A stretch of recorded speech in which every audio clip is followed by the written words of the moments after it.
about, but I've talked to a number of people around the world, women, who've been in captivity in places like the Mormon network in Salt Lake City, who have been taking part in rituals, obviously forced to take part, who are being raped on sacrificial altars under the Mormon church, other places too, and other organizations, but I'm just thinking of one in particular. And she told me, and the same story I've heard elsewhere, she looked up while this rape's going on, and around the rapist was this ethereal, non-human figure. Through this energy connection, things can be sent through to affect the genetics, the software program of the child that results from that situation. Because to them, like I say, they know it's a computer, and they know the computer software can dictate behavior and perception, and they want puppets it may sound strange, but I feel for a lot of these people in power on the human level, because they're just puppets themselves, like bloody robots. Here you go. A lot of these people are not in control of their own perception. And this is why, what they do a lot is they'll target someone. What they want to know is who's got the bloodline and who hasn't. Because this bloodline genetics won't manifest itself in cold-blooded behavior and all the rest of it that we see unless those codes are open. It's like having a computer. It's got lots of codes, but unless you open them, it doesn't affect the computer screen. In other words, the reality of the computer. You have to open it. And what they do is target a lot of these people this is why they want a DNA database. They want to know who's got it and who hasn't. And that gives them, obviously, a great way of finding out. And then they target these people, and suddenly these people who know nothing about it, they're suddenly sponsored by very powerful people, and they become big in politics and law and all the rest of it. And through that, they get pulled into the secret society network, and they go through these rituals, and they think it's just some, ancient ritual, it's just tradition. They don't realize that what these rituals are designed to do is to affect them genetically, to open these codes. And how that manifests itself in experience is of seeing people who, for instance, came into politics with a good intent to try to make a positive contribution, and they end up, after a while, being the absolute epitome of everything they came into politics to challenge, because there's been a process of personality takeover. It's not always for that reason, but that's one of them. So what we're looking at, I would suggest, but people make of it what they will, are fields where we decode the human one, but behind it is another one that looks anything but human. And someone sent me this picture. I don't know who it's of, but he's got very reptilian-type eyes. And a friend of mine has been working recently with someone who's been involved in a big iris scanning technological program. Not something I agree with, I say, iris scanning, but what he found, and he's into none of this stuff, what he found as these people looked very closely at 2,300 eyes, to their amazement, in his estimation, about 4% of the eyes they looked at were of reptilian type and appearance. All over the internet, people started talking about this now, and these pictures are circulating.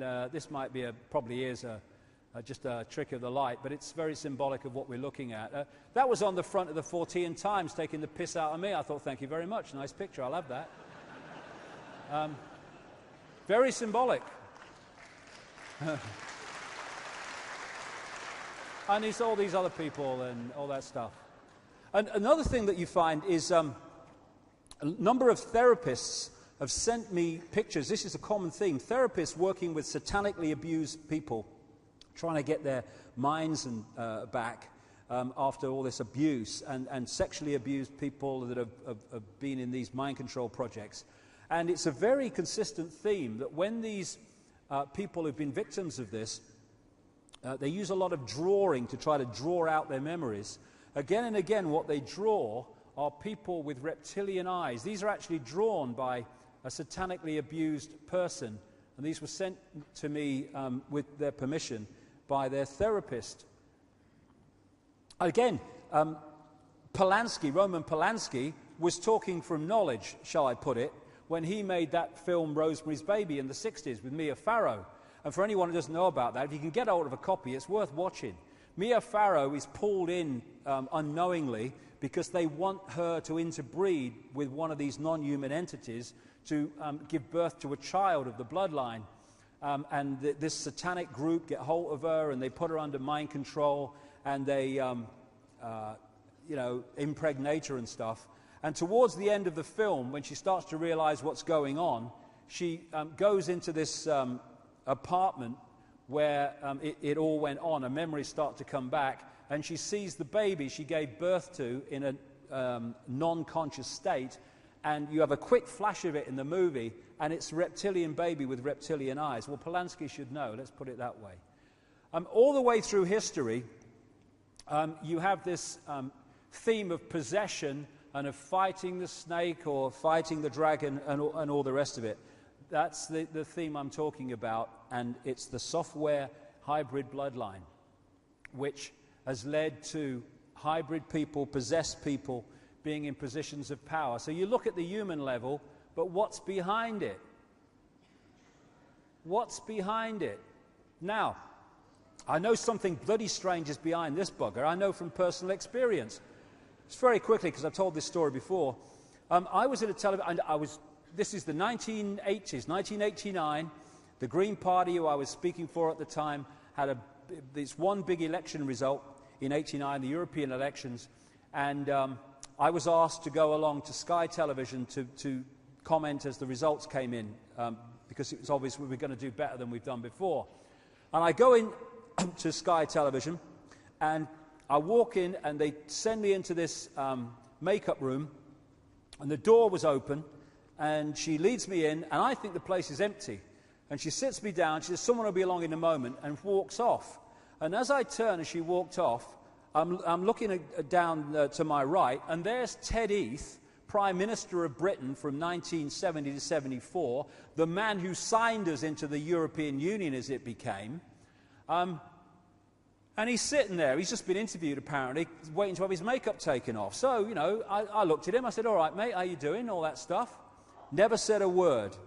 He's staring at the mirror on the wall, and he just turned his body, his chair, and he looked at me. Never said a word throughout, ever. He looked at me with a strange look, and then his eyes started at the top of my head, and they slowly went down to my feet, and then went back again. Scanning me is all I can describe it as. And when he got back to the top, he turned and he looked at the mirror. That was kind of strange enough. But when he was doing the scanning, his eyes went completely black. The whites, the bloody lot. I found this picture on the internet, which I think is done by some kind of contact lens or something, but it absolutely encapsulates what I saw. This total blackness. And what I was doing then, when I got into this stuff and I'm traveling around, I started coming across people who talked about these black-eyed people that they'd seen. I think, bloody hell, I've seen that. And I looked on the internet a few weeks ago. I did a little newsletter about this, and I found a number of references to people telling about their experiences of the black-eyed people. Now, when I looked at Heath's eyes in that black state, there was no point where I made eye contact with him. I was looking through him into something else. They were like two black holes. And then, of course, I've gone home to my family and said, you never guess what's happened with me and Ted Heath tonight, what I've seen. But, of course, what is it? I have not got a clue. It's very strange. Then you get on with your life. But later I realized what I'd seen. I'd looked through into another dimension, to the dimension of the entity that's possessing this guy, or possessed him. And this is what is happening with so many of these fellas. Gold, he doesn't have to shift, does he? Cheney.